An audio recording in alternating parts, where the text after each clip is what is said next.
Hi, I'm Randy Hollenbeck, and this is the Music Roundtable.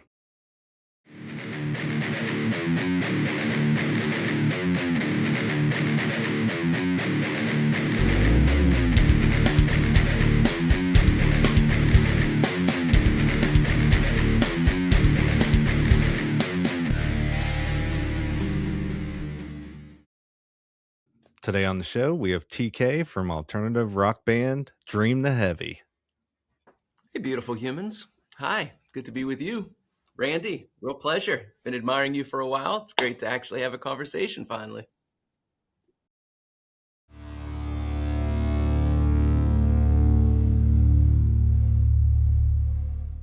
That kind of love makes me heavy.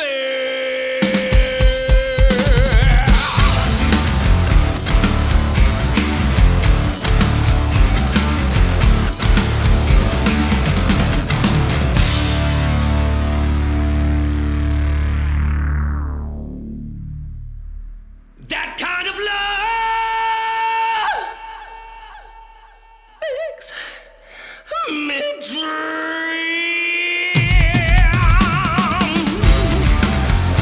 and shake and love and cry all night.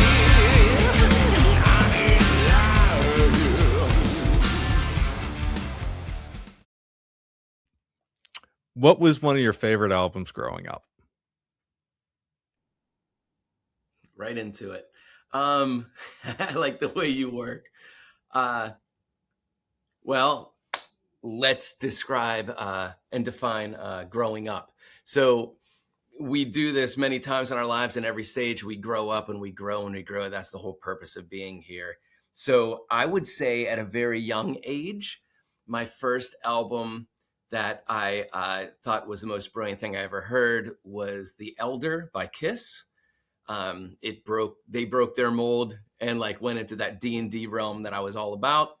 I would say the next session of growing up, it would be Sign of the Times, that double album by Prince. It was all over the place and didn't hold true to what they did before or what they were looking, Revolution did. And it was just brilliant. It was all over the place.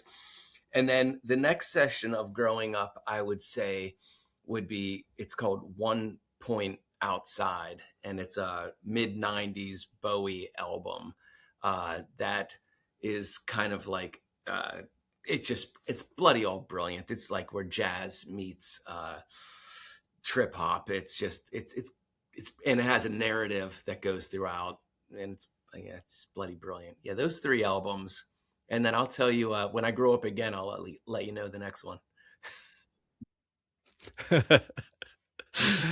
um, would you say that those are your favorites because they were kind of like experimental albums? I Yes, I definitely. If you can surprise me, you got me.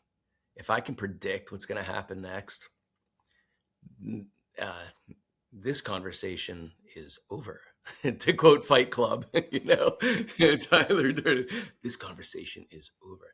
Yeah, I well, let's quote Bowie then. Bowie, I think he said uh, that music is a conversation, and um, he prefers complex conversations over simplistic conversations. And God love pop, God love country, whatever. God love blues. I came up through the blues as well, but it's where the improv is where the rubber hits the road. It's where jazz, you know, you know, the brilliant, the genius son of the blues that went to college is jazz. You know what I mean? We're all bird rock and roll is the one that dropped out of college, to go to go to San Francisco and and hang out with all the beatniks. But yeah, man, I surprise me and you got me. Show me something that I haven't heard before, and I think that's the it keeps you young, it keeps you fascinated, keep changing. Yeah, I guess it's like what we hinted on a little bit ago. Like what version of my childhood do you want? Like stay a child, stay fascinated. And so I yeah, you're right. Yeah, the artists that I admire um was when they broke their mold, of what was expected. And Prince did it over and over again. Bowie did it over and over again. And yeah, you do that and you got me. Plus, the lyrics and their vocals are bloody all fantastic. I'm talking Bowie and Prince. Kisses, I grew up with that. So when they did The Elder, it was like, oh, they've grown up. So anyway, yeah. What was the first concert you attended? Oh, that's good. The first concert, well, there. Okay, let's do this way. The first band that I ever saw live was Sha Na Na. Do you know who Sha Na Na is? Dude, they played at Woodstock. I learned later. Yeah, so that was the first one, and then the first concert that I ever attended without my parents was a band called the Hooters. Nervous Night Tour. Yeah. Yeah, yeah. You know, get it when you can. Well, they had a couple of hits, and they were kinda like, they were kinda a little experimental with, I think they used a couple different instruments in their music too.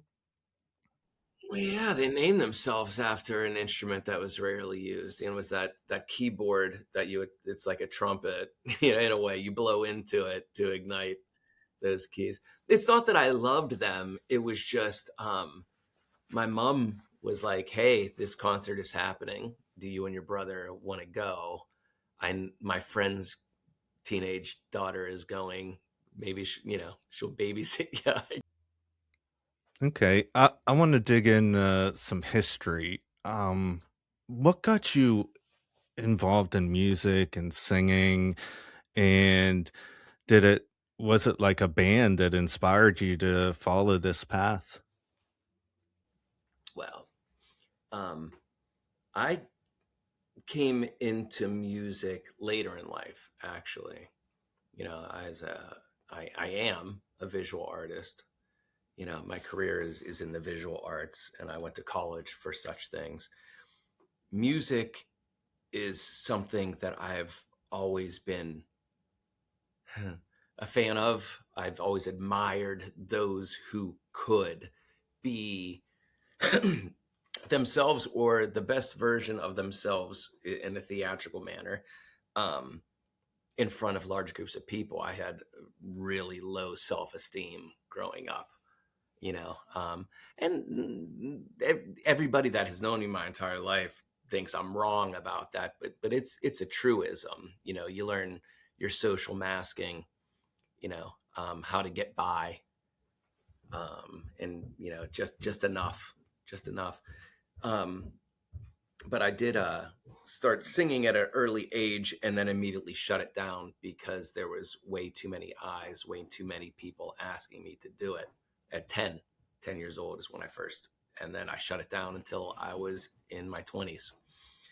And what's interesting is my older brother, the same person that kind of helped shut it down, is the same person that pulled me back into it.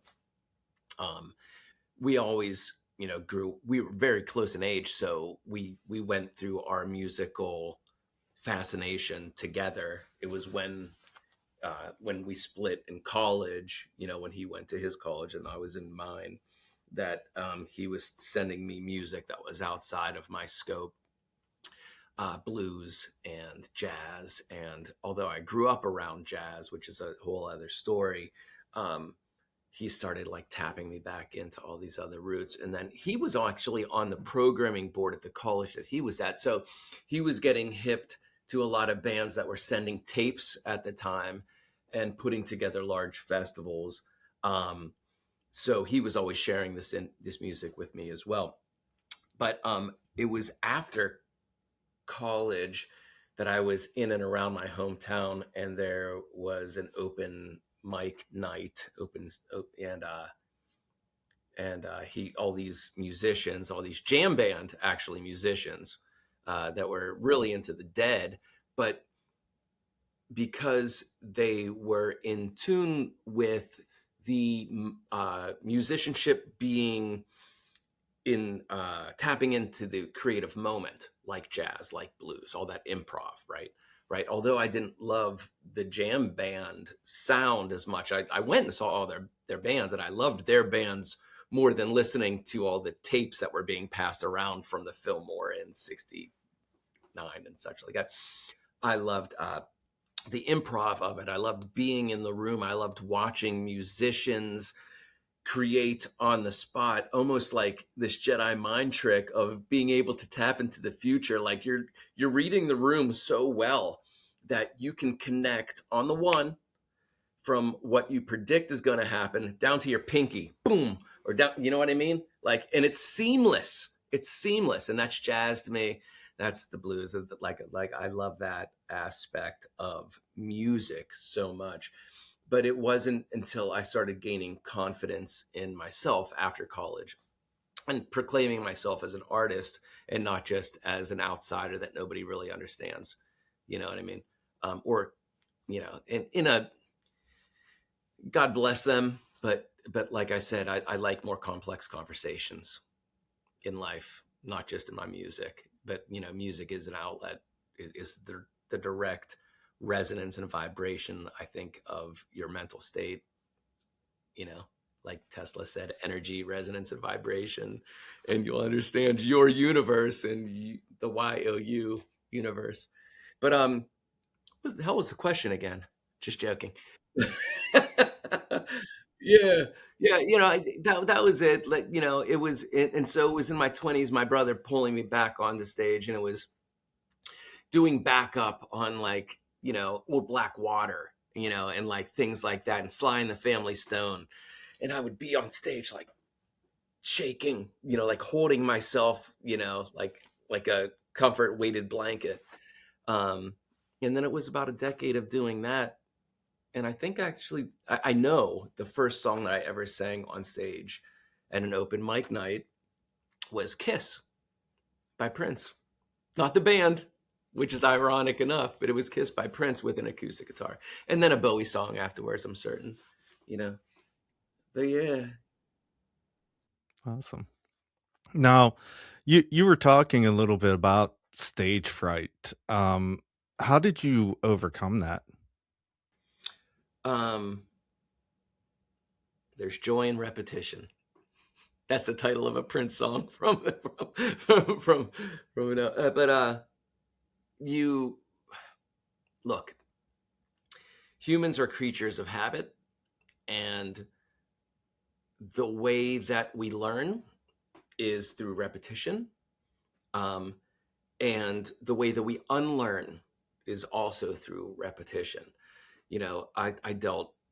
I spent a lot of time trying to rewrite my subconscious programming, like all those moments where I was too young um, to have confidence in who I was, because I was always the youngest in a group, and there were always people that told me that they knew better and such. And that was just the cards that I was dealt. And it was great being the youngest to have access to things, you know, but it was also at the same time being told that you don't, I'll tell you what to know. I'll tell you when you're good enough, because there's always somebody better. So rewriting that subconscious programming took a long time, but it also took the act of being a creative. I never saw the voice as an instrument because I had low self-esteem. It was very hard for me to put a band together. It was only when asked could I do it, because I didn't. I thought it would come across as very egocentric to say, "Hey, let's play music together." Oh, great! What instrument? I'm gonna sing. I'm gonna be up front. That's the last thing I ever wanted. Like going and seeing music and seeing jazz ensembles was, very much my best night out. And you were the fourth wall, you know, you were peering in, you were watching artists being creative in real time. And, as a painter, the artists that I always admired were the action painters, the abstract expressionists that also came up during that jazz era, from the 30s to the 50s. You know what I mean? Like de Kooning and Pollock, a prime example, where if nothing could ever exist in unless you tap into the now. If you don't tap in, it's going to be non-authentic and a completely different work of art. If you're completely present, then that is something that will exist throughout all time, because time doesn't really exist. It sits upon itself. But like, you know, so the jazz artists that were able to just do that Jedi mind trick, like I said, and painters that were able to get out of all the bombardment of advertising and images and conversations and better than, these self-imposed things that you need to rewrite, anything to get you out of that into that meditative state, like Eckhart Tolle. I'm not sure if you're familiar with him, The Power of Now. It's that meditative, how do we get back to our animal state of just being present. A deer isn't really being very conscious of what's going to happen a month from now, let alone running programs, simulations of possibilities that they're afraid of. It's how do you become present? And so painting was my ability to gain control of my present, and also gain control of being something that wasn't necessarily socially accepted. If I said I was an artist, then it was very easy for them to say, "Oh, he's just an artist." Do you know what I mean? Like it's okay. He's allowed to be unique because he said he's an artist. Do you know what I mean? Instead of being ridiculed that I'm not wearing the same hat or sports club, or demeaning tribalism.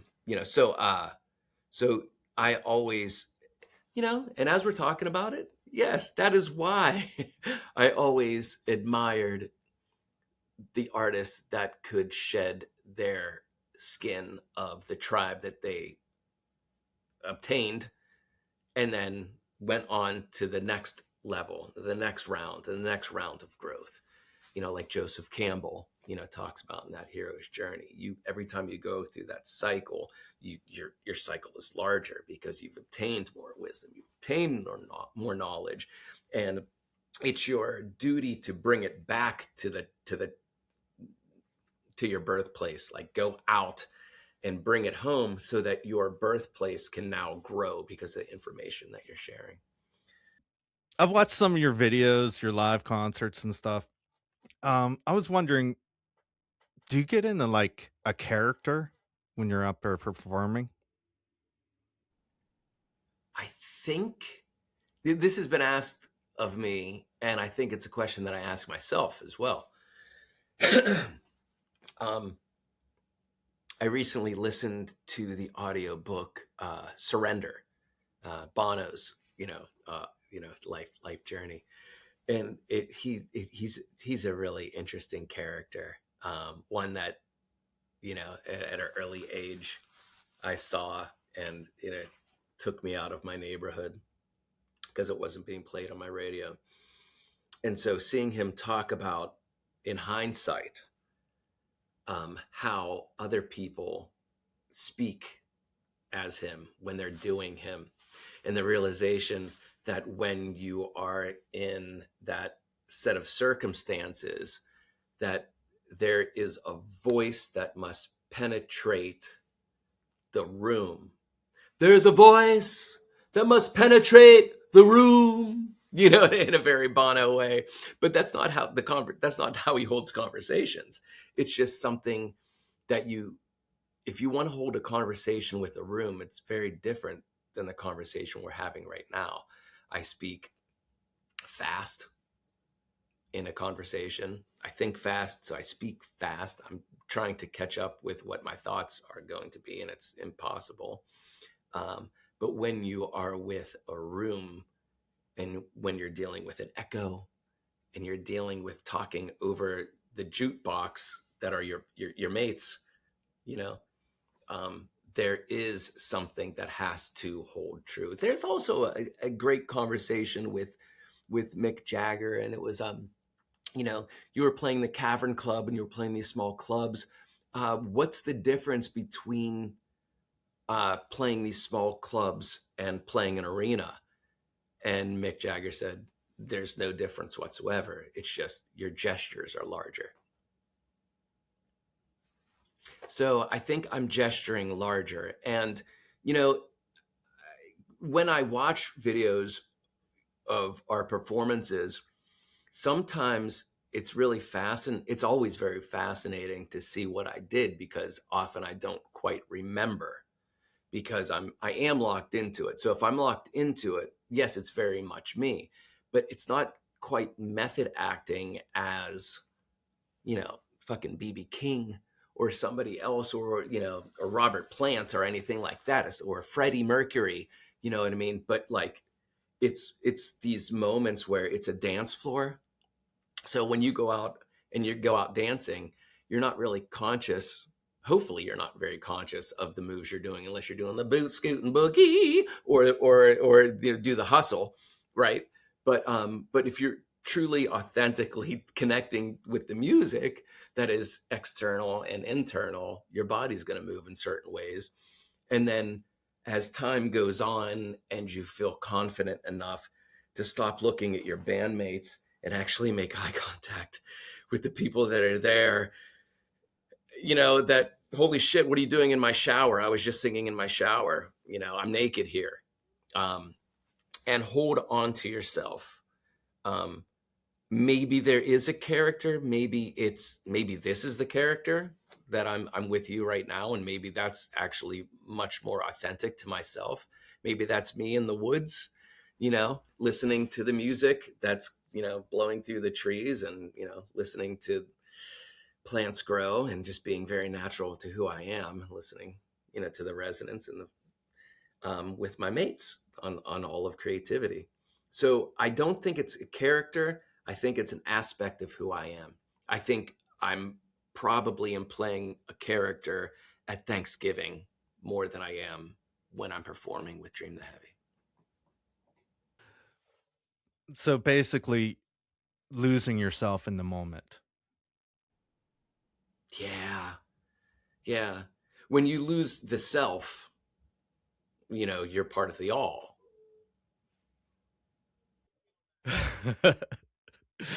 Okay, next, let's talk about how you got this band together. How did it all happen? Uh, I my first original band was Black Cat Moan. Black Cat Moan is a blues derivative band, and it was a phenomenal band, great band. These musicians are brilliant, are brilliant. We opened up for Buddy Guy. We were in the International Blues Challenge in Memphis in 2016. Like we a lot of accolade. Great album, great artist. And again, the blues, the jazz, improv, right? Great way to learn how to be a musician, right? Something I learned harmonica so that I could. That was something I was saying. I learned an instrument so that I had validity in the room in an improv scenario, because a voice doesn't always lend itself well to improv, um, unless you're Ella Fitzgerald and you're scatting properly. Just becoming. People expect words. We did the Millville Music Festival, and they had us a couple times, and then they had us Saturday night, opening there before the headliner on a Saturday night. We got a lot of accolade, and a lot of offers came on. So with Black Cat Moan, I was the only bandmate that lived in Pittsburgh. The rest, the rhythm section lived 3 hours away. It was State College in Altoona, and then St. George, who's the most brilliant guitarist I have met in my entire life, lives in Johnstown. So it was because of that chemistry that's you work with the artists that you're able to create with, right? Offers were coming in, and I wasn't able to accept them, and it was driving me batty, that I had to say no, but completely understandably so. Um, at that time, my our youngest were in elementary school, and there was this one cat who, we started striking up a conversation. He was picking up his kids as well, and Paul Dean Price III, who'd recently moved to Pittsburgh from Oakland, California. I used to live in San Francisco, and work, in Alameda, right there in Oakland. Anyway, so we started talking, and his band that he was in at the time, the Pretty Tombs, was going through a restructuring as well because of life changes, pregnancy, and and all of this. And I was just saying, yeah, telling him my story of, "Oh, I got all these things coming in, and I got to say no. I got to do something on the side."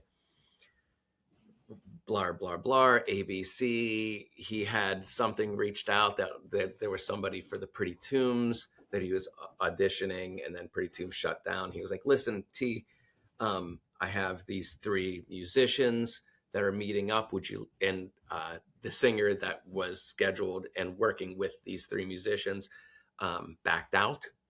Would you like to come and hear them? And so I did. I went to their studio space. And on that first day I walked in, I pressed record on my phone, and we jammed for 2 hours. And two of those songs, we wrote like 8 songs in those 2 hours. And two of those songs are on our first album, Into the Unknown. How did you come up with the band name, Dream the Heavy? That was Paul Dean Price as well. Paul Dean Price III. Yeah, he's definitely the brainchild of Dream the Heavy. Like I said, he's the one that found Sully on drums, and Matthias Brown uh, on guitar, who had just moved to Pittsburgh from Vermont. I think he said like 2 months earlier. It was his first band. So we were throwing around a lot of names, and the only one that I couldn't wrap my brain around, like it couldn't leave my mind, um, was Dream the Heavy. Yeah, and Paul put that in the mix. Um, can you still got me? Yeah, I still got you. Yeah. He was saying that, and we've done a lot of podcasts, and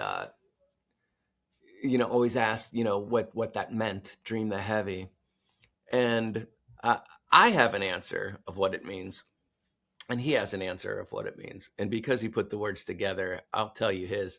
Um, he said that the musically, it has a weight, it has a heaviness, it has this kind of groove, but he said vocally, and the words that I'm singing about um, has a dreamlike quality. So it was, Dream the Heavy. Yeah, yeah. And I'll stop at that. I'll let next time we do this, I'll tell you what it means to me. Okay. Um, I want to go in a couple songs here. Um, Flame. There's a really cool part in there that I like where it, in Flame, there's a cool part that's where you're saying, hey oh," and it kinda, like, matches the intensity of the music. Was that, like, improvised, or how did you come up with that? Right. Yeah, I think I got the entire question. I apologize. We're having, I think everybody's home from work and connecting to the internet in our neighborhood. The So a lot of our songs are written through improvisation. Uh, either Paul will bring a hook or Matthias will bring a hook. Whether it's when I say bring it, possibly they've written it years earlier, or it's been in them just waiting to happen. But um, I mentioned earlier that I learned the harmonica so that I could improv with instrument playing musicians, because unless you're Ella Fitzgerald and you're scatting, you know, to be that trumpet, it's hard really to connect in that because people expect words. Well, because in this scenario of a band, I will emote sounds like an instrument, whether it's a cello or a trumpet or vocals. Some words do come through, but I'm trying and round vowels versus consonants, where it is like it is a poetry, you know, but it's an instrument that I'm playing with everybody, and it helps them also sync up into what would be a section that is verses verse chorus and a bridge, you know. um, so when these songs happen, and like I said, like the first day we met, this is how I was watching them jam, and I would chime in. And two of the songs, Eyes of a Killer and Candy, are almost exactly as they were improved that day.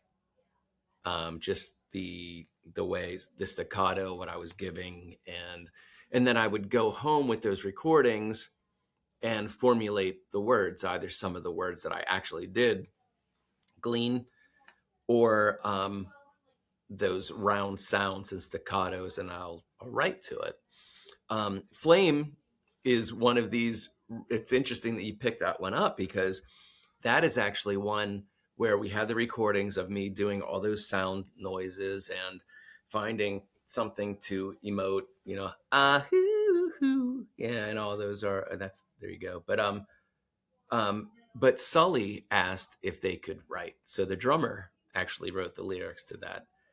You know, it's a very Robert Krieger moment, like the Doors, you know, where he wrote Light My Fire, and he's like, well, you know, if I'm going to write something, it has to be about snakes or fire. So he wrote it, and it's a Greek myth, about, just bringing, connecting as above, so below, but through, a sword, a weapon, or, that whatever you can, what that means, a tool, from the gods, and a relationship based. Yeah. But yeah, a lot of the moments that are in there, it's him writing to what it sounded like I was saying when I was just making noises.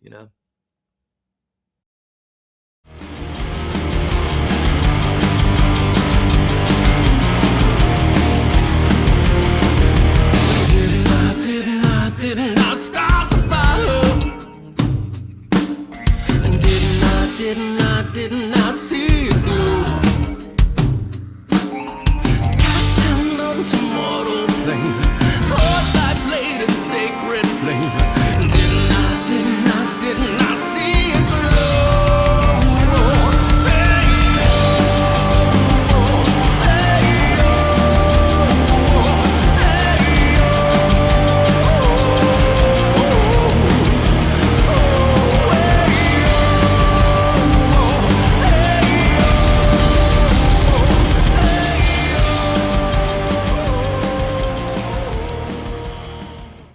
Okay, we just talked about your song "The Flame."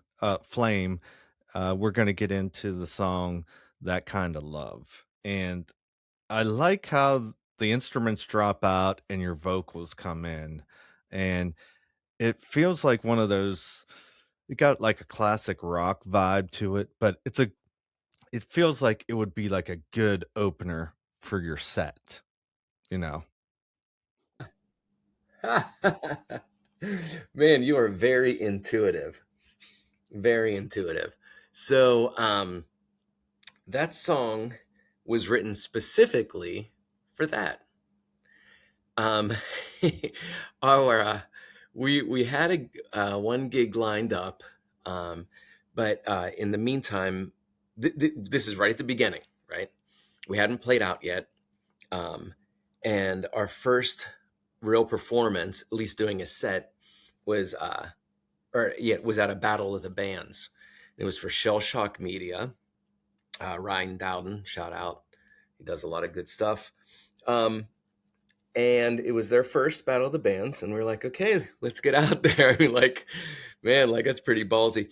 And so we wrote a song to walk in the room and command. We were making the joke, you know, what do they say? When you go to prison, first thing you do is find the biggest guy in the room and punch him in the nose to make an impact. So that's what that song was written as. It was like that big chug chug chug chug chug, like stop what you're doing and pay attention, and then everything drops, and it's like it causes questions. You know, silence is the most deafening sound, you know, especially at a concert or on a radio, you know what I mean? Like that's when it drops, it's like something's wrong, especially after that big left right. And then to come out and you know, do that, you know, Zeppelin power right there. You know, it's very much Zeppelin power.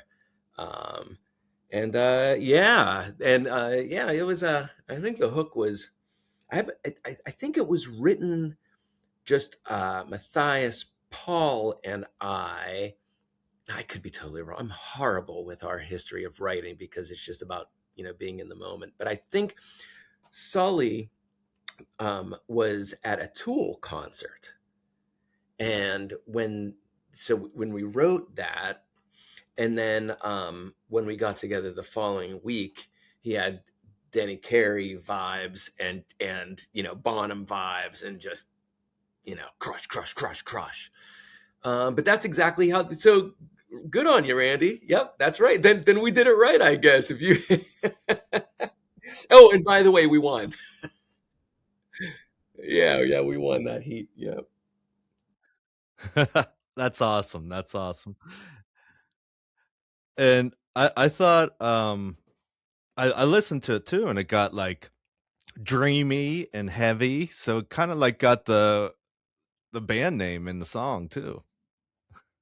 Correct.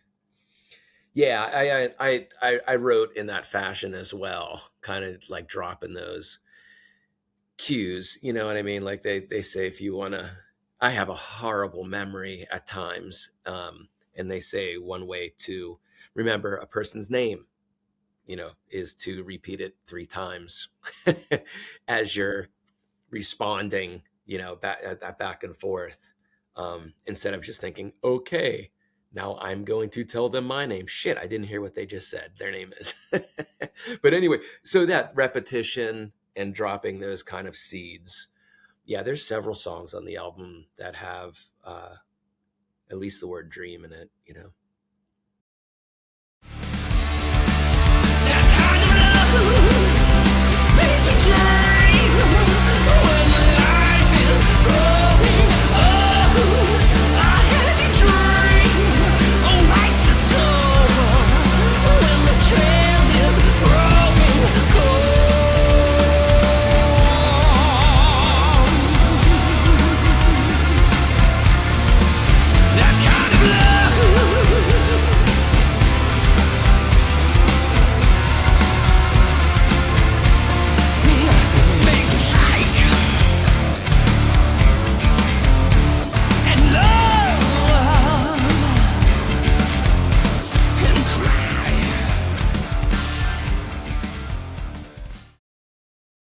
Okay,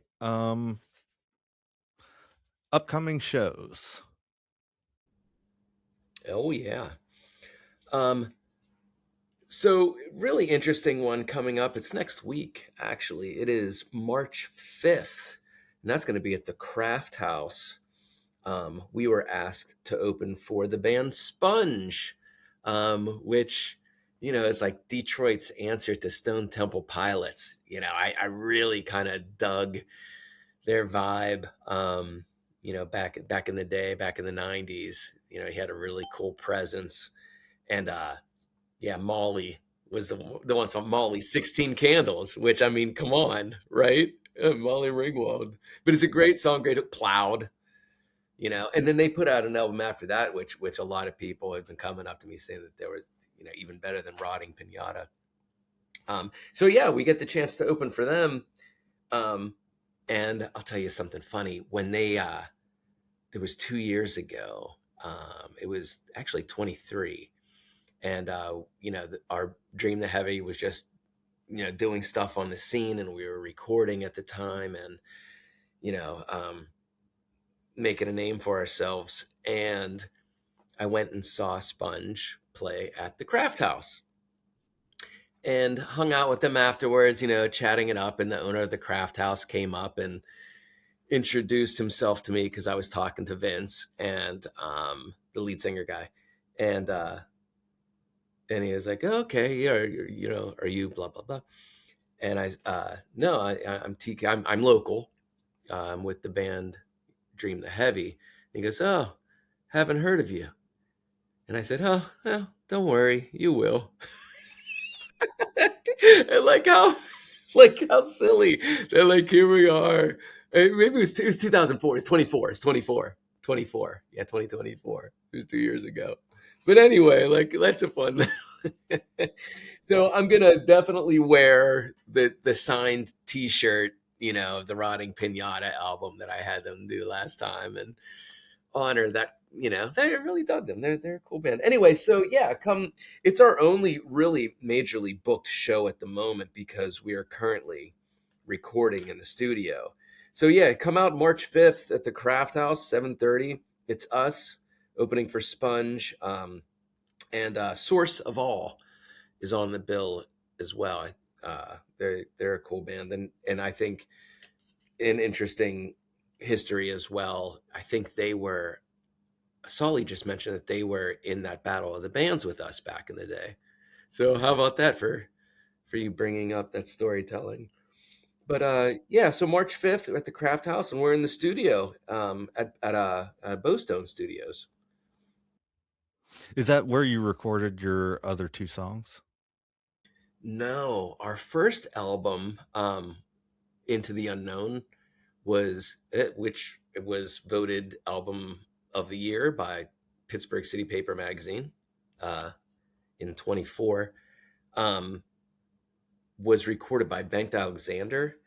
Anybody who plays in the Pittsburgh, music scene, like, has run into him at Club Cafe or Brillo Box or Mr. Smalls. He's just bloody brilliant, and he has several bands as well.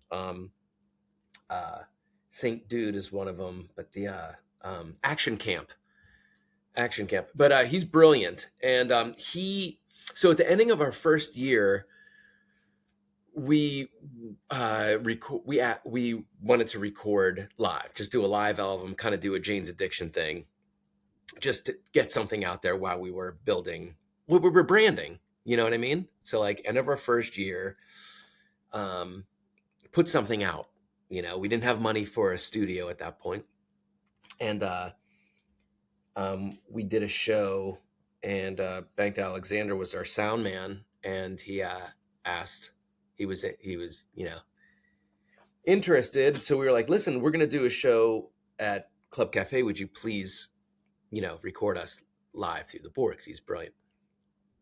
And so he did that. And then after that evening, he asked if he could record us. And so he engineered it in his studio and produced it and mixed it and, mastered it, or he sent it out to be mastered. But like, it's all Bengt Alexander, Bengt. And he doesn't do that for anybody. You know what I mean? Like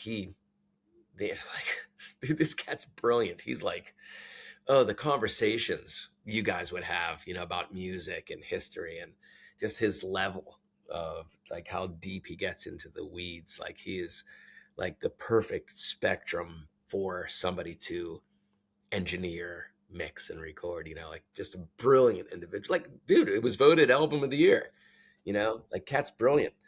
Well, he saw potential in you guys. That's why, you know? Yeah. Like, man, yeah, thank God. Thank the gods. Like because he was a, it made it possible for us to do an album at that point. So we immediately went into the studio. It took a while, but this one actually is through. There's a band called. You ever hear Amplifiers? Yeah, I've heard of them before. Yeah. Yeah, they're great. They're great. John Miller. We did a show together honoring Scott from Acute Mania. Acute Mania is an online, it's a podcast, I think 4 years deep. And he's, had us on because he met us at Club Cafe, actually, now that I think about it, doing a show. Um, and yeah, with 3 Leagues to Rome, because 3 Leagues to Rome was on his show. He's out of West Virginia or Virginia. And, but he came to see us and asked if we could do his podcast. And, um, anyway, we it was his birthday last year, and he put on a big show for Acute Mania, and he asked us to be one of his bands. Dude, he's had bands on from I think like I don't know how many, like 30, over 30 different countries in almost every state in the United States. Like it's amazing. Like Cat's amazing. I mean, he's great.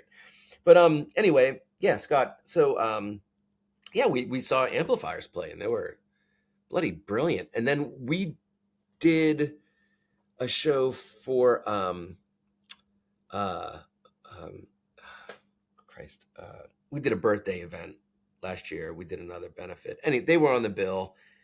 And we asked them about their album because we were very impressed. And when we were talking about people we'd like to record with, we reached out to John, and because we see a nice similarity.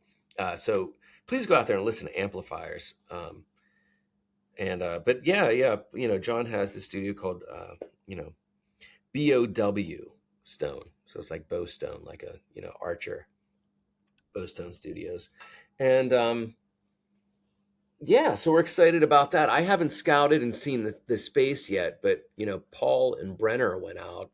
Oh, and Sully as well, because initially we were planning on recording here in our studio, which is my painting studio, my house. And we were investing all of our money into the equipment for that. But it's a lot to take on. you, like there's a reason why people dedicate their entire focus to it. And eventually we are set up to start recording like demos and to get an online presence. I think once we release this album, we're going to keep our audience kind of like in our link, and kind of start doing things from here, promotionally, and eventually get somebody in here to record us on location, just because this is where so much connection happens between the bandmates. This is where we're extremely comfortable. This is where a lot of this is our kitchen now. So to record in this space proper will be amazing. But in the meantime, really psyched about going to Bowstone Studios. John's amazing. Are you planning on like a full album or an EP? Well, I think that's where the debate happens. We There's a lot. That's where the debate happens. We're going to put out a full vinyl. That's definitely going to happen. It's just how do we want to drop it? You know, um, with everything going on with Spotify and them changing all of their behind the scenes, you sign up for this and now we own you kind of scenario. Um, but we're too small to fight that. So I think what a lot of it is that I think we're going to put a single out through all of the major streaming platforms and drive them to like a Bandcamp and to our website where you can get either the full EP or the full album, depending on our creative process and our ability to do that. And then either just kind of drop kind of like hints and stuff through Spotify and like Apple and all of that, where you get like a portion of the song so that everybody can go to the artist. And while we're hunting for a better vehicle for artists instead of major corporations, that it's kind of baffling, how out of balance it is. But because really in the end, we're not trying to make it rich, we are trying to connect. And in order to connect, you have to have the allocated funding and time is money, etc., however we want to look at it. But like, we're doing it regardless, and we want to share it. And it would be great if it could fund itself so that you know we could just keep putting back into the business. What about a Kickstarter campaign? Yeah, there's that. And I think that's where recording here at the studio, or doing demonstration or private concerts here at the studio, now that it's properly mic'd and everything like that, is going to um, connect on a electronic level, instead of just the live shows being an electric level. You know, yeah, and not so much a Kickstarter. You could do the Kickstarter thing, yes, but there's also Patreon, where you just keep engaging. You know, you just keep engaging. You just keep the conversation open and making this a live studio space. Behind the scenes, right during the writing process. We just had a rehearsal Tuesday evening, and we're rehearsing the songs that we're going to be recording, but we're also writing at the same time, because that's who we are. We keep and there's a song that is very pertinent to what's happening here in the United States at the moment, that we're writing, and it might make a single before we release the EP or album, or just because it's very relevant at the moment. And I want to believe that this moment is temporary. So I want to make sure this is, it's very connected to the now of what's happening.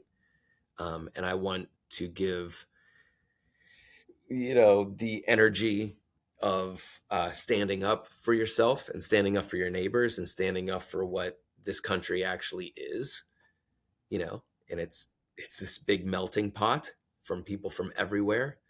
And that's what this experiment that is the United States of America is this melting pot.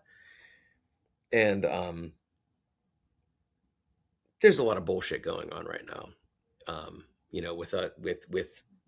with being people being ripped off the streets because they want to be American citizens. And that's a bunch of bullshit, Randy. And anyway, there's this really cool there's a song that really is resonating with us right now. And as we go to different rallies, I think it'll help a lot of different people, help people see through a lot of this. And so that said, we're in the studio at the moment, whether it's going to be an EP, and then an electronic EP, and then an electronic EP that makes side A and then side B. It's very possible. Or we're just going to release singles while we get something pressed. Tough to say, but definitely want a vinyl, because that's, I think, a lot of the musicians, and it's coming back around, holding the art and looking at the art and hearing the art and hearing not just a single, a one-off idea, but like a concept. People are realizing the depth again, and it's something that we were raised in, and it's something that we want to do. You know, and yeah, yeah, yeah. And as a visual artist myself, it's very important to connect to graphic artists and really promote what Pittsburgh has to offer, and great record printing places as well, or um, what do you want to call it? Is it printing? Yeah, yeah, like Hellbender, and there's more places now than ever. It's not just Third Man. It's not just Jack White saying, "Hey, man, we need to start pressing, pressing albums again, pressing wax." Yeah, because there's something about listening to a record than listening to like an MP3 or a CD, you know? There's an investment. Um, there's an investment. There's a tangible investment. There's a physical investment. There is a time investment. When you set the needle down, it's not pressing. It's not as impulsive as hitting a skip button. Swipe left, swipe right, hit skip. It's you have to truly decide that you want to move on. And and there's a continuity. There's a discussion again about writing, yeah, within Dream the Heavy, about writing interludes so that each song kind of blends right into the next in some fashion, that kind of like, this just happened, and here's maybe a bit of an overture that ties you into the next movement, you know the way that great opera did. I don't know. There's a lot of discussions, but when we decide, we'll share it with you.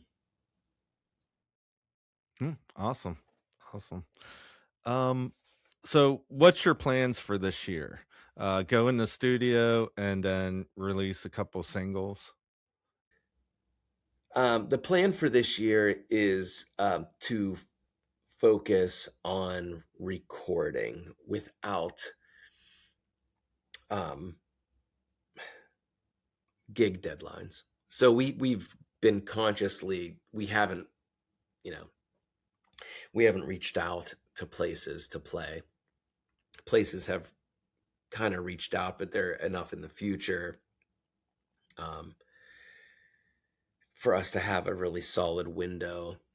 One of the things we discussed as in this process is that we should be booking ourselves into the studio, like because when you play out, you that week is about kind of like touching base, you know and then you go and perform.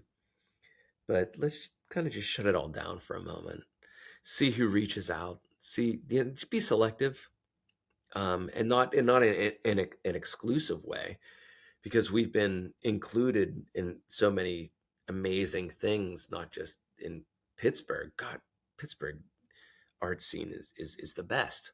It's wonderful. It's a great playground. It's so great, and they'll keep asking you to come play if you're open to it. Um, but we, from the beginning with this band, it was really about doing listening rooms and places that are concert halls and festivals. I don't think we've played a bar yet, you know, and that it was like,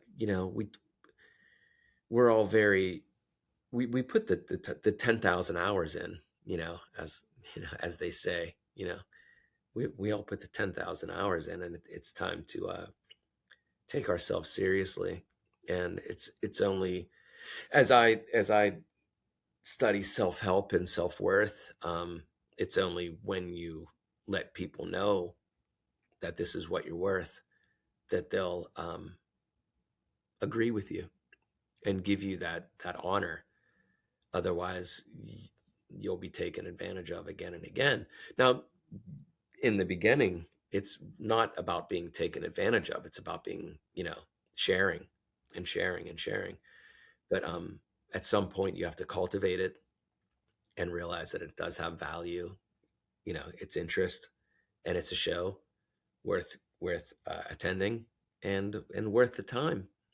And so you start packaging it as a business model, and not in a way that is unhealthy, not in like, overt capitalism, but like self-worth, and your time is valuable, and these moments are valuable, and that's something that, it's valuable to us. But for years now, since we started, the response of people that have been in attendance, man, it's been wonderful, and they're wonderful. They go out of their way, to share, and that's not lost on me, dude.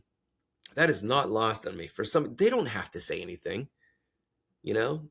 For them to go out of their way to say nice things and how it affected them, that's you don't dismiss that. You don't say no, no, no, no, no. You don't dismiss their gift as invalid. This is it's a pretty special thing we got going on, and we're honoring it, and so we want to share it properly, anyway. Okay. Where can we get a hold of you? Facebook, Instagram? Yes, yes. um the best way to find all of our hubs and where we're performing next, which, of course, like I said, is for Sponge, on March 5th at the Crafthouse, um is to go to dreamtheheavy.com. And there's all of our links, and our YouTube page. So there's a lot of live footage out there, that you could either just, YouTube search, or go to our dreamtheheavy.com, and you'll find Instagram and Facebook and all of this stuff. Yeah, yeah, please check it out, enjoy, and start a conversation. That's, if you can't be there in person because we're East Coast locked at the moment, start a conversation online. Where clearly, Randy, we would love to talk about, the things that we care about. And this we do care about this. We do care about our camaraderie. We do care about the collaborative process, the creative process. We do understand that, although we have very fulfilled lives with our friends and family, and our careers, this is an aspect of us that is just as genuine as the partners that we choose, our life partners, and and so therefore, when you care about enough to share between your creative cohorts, you care enough to share it with the people that would go out of their way to travel to see you, to share their monies from going to jobs that they may or may not love, trade, barter money, the money system, to come and spend time with you, to listen to it, or to buy a vinyl, or download the album, or etc. It's not lost on us, man.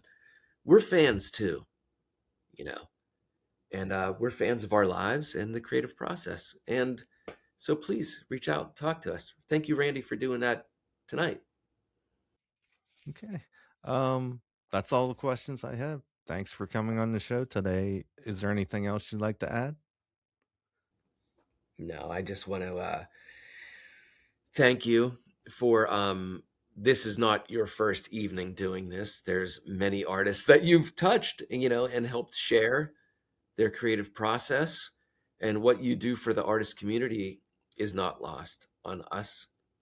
And everybody that tunes in, is feeling rewarded and connected, and feels a deeper connection to the music, and to the artists themselves. And thank you, because really, what they say in the arts, it's your story. It's, that gets them connected. They find their story in the music, in the art. But when they see that there's the source is a relationship conversation, it really helps. And it really helps. It helps, it really just, dude, it just helps. So thank you, Randy. And congratulations on everything that you're building. Thanks.